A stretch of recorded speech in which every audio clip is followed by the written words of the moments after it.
Onetake. This is NBA Onetake featuring yours truly. Pretty boy Lakers. This is NBA Onetake for your head. NBA Onetake for your brain. Coming to you live, Brooklyn, New York, NBA Onetake. February 26, 2022.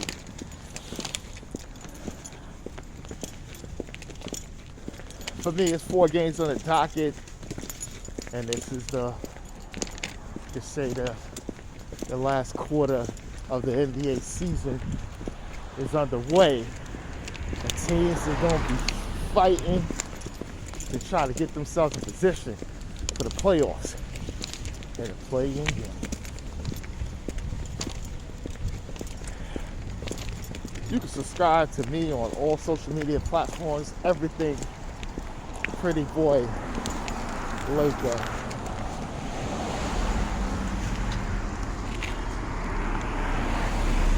Well, there's 4 games for me in the docket. The first game is James Harden makes his long-awaited debut with the Philadelphia 76ers as they take on the Minnesota Timberwolves in Minnesota.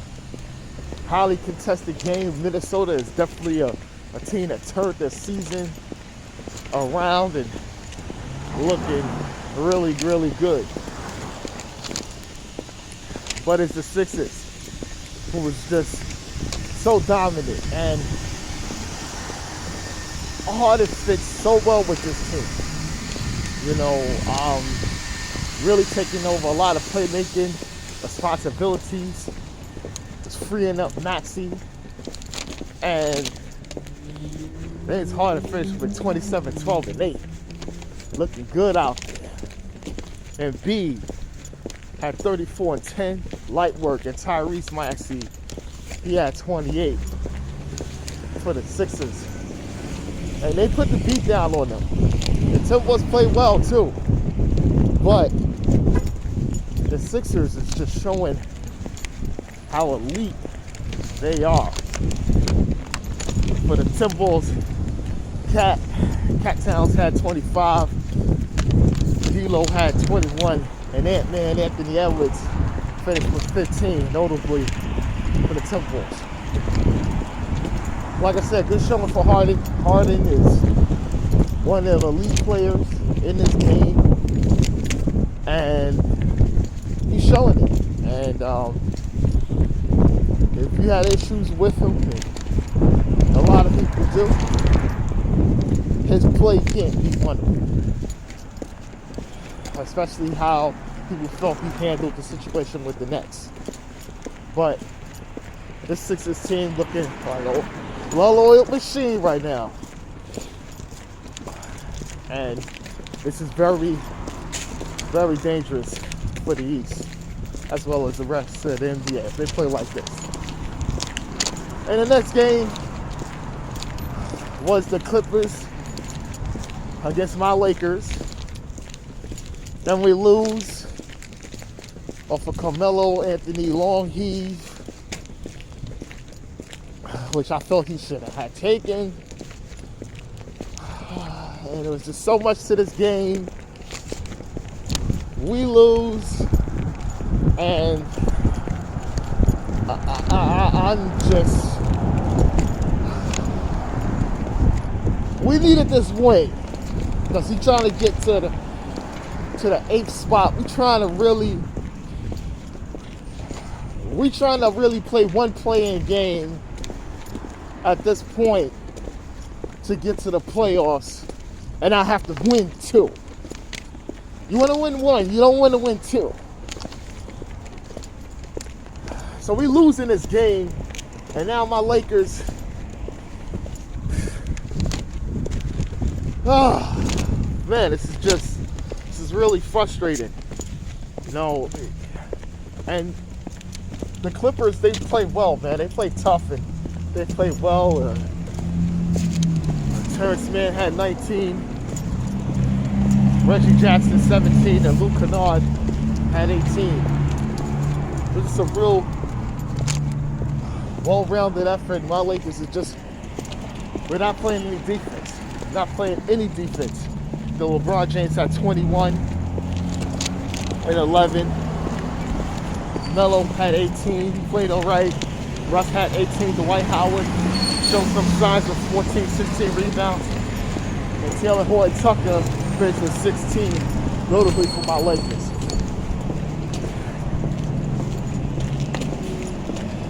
You know,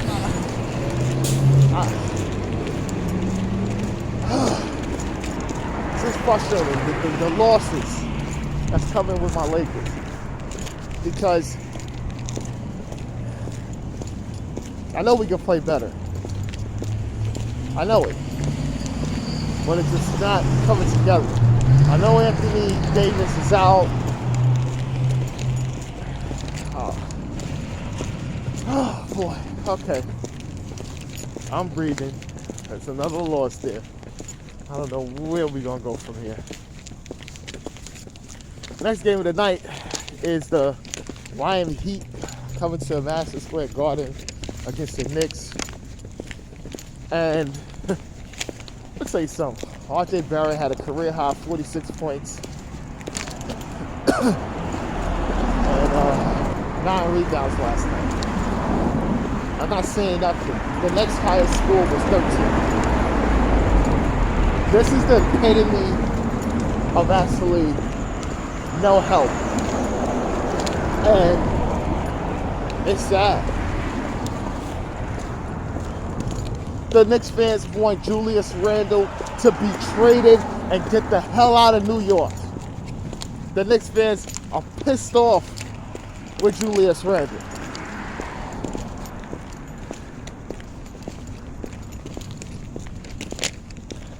I've never seen anything like this. They completely turned on Julius Randle. And they have good means to.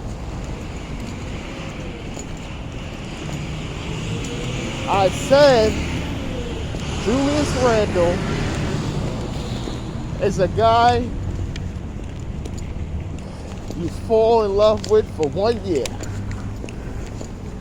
And then as the expectation grows in the relationship, the letdown is going to come at an astronomical pace. And that's what happened. Now they want him to be traded. Tom Thibodeau's job is on the line.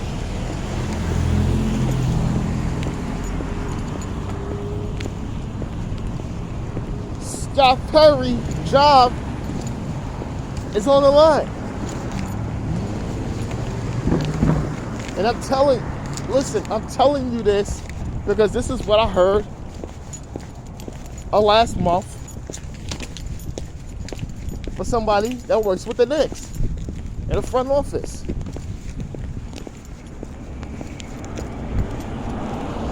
These guys is going to be evaluated heavily at the end of this season. And the potential of who's out there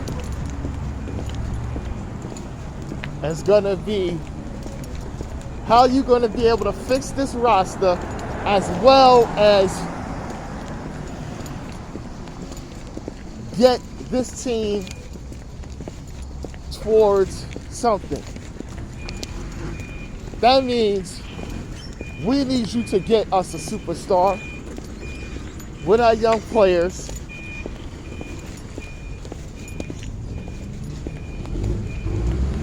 So we can get to where we need to get to.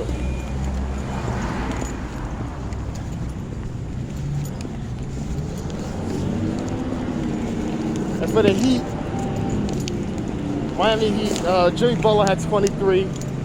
Tyler Hero off the bench, 25. This easy work. Bam Adebayo had 16 and 16 rebounds. Kyle Lowry had 19 and 9 assists for the Heat. We know what the Heat going to do. But these Knicks, this is serious, man. This is really serious. Because the expectation was high. And now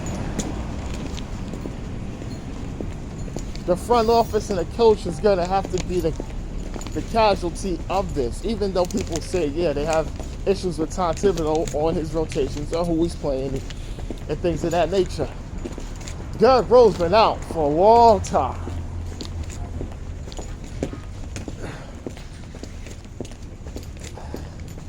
And now his ankle's going to be reevaluated. I think he's done for the year. Kemba Walker is benched until they can work out a buyout or whatever they feel like they're going to do. That's it.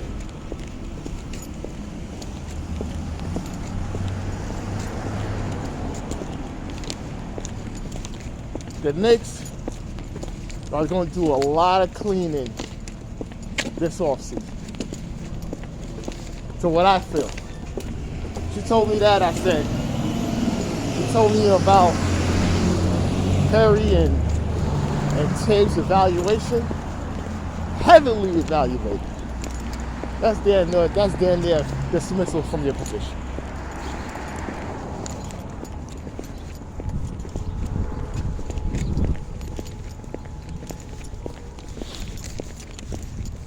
And the last game I got is Oklahoma City Thunder going up against the Indiana Pacers.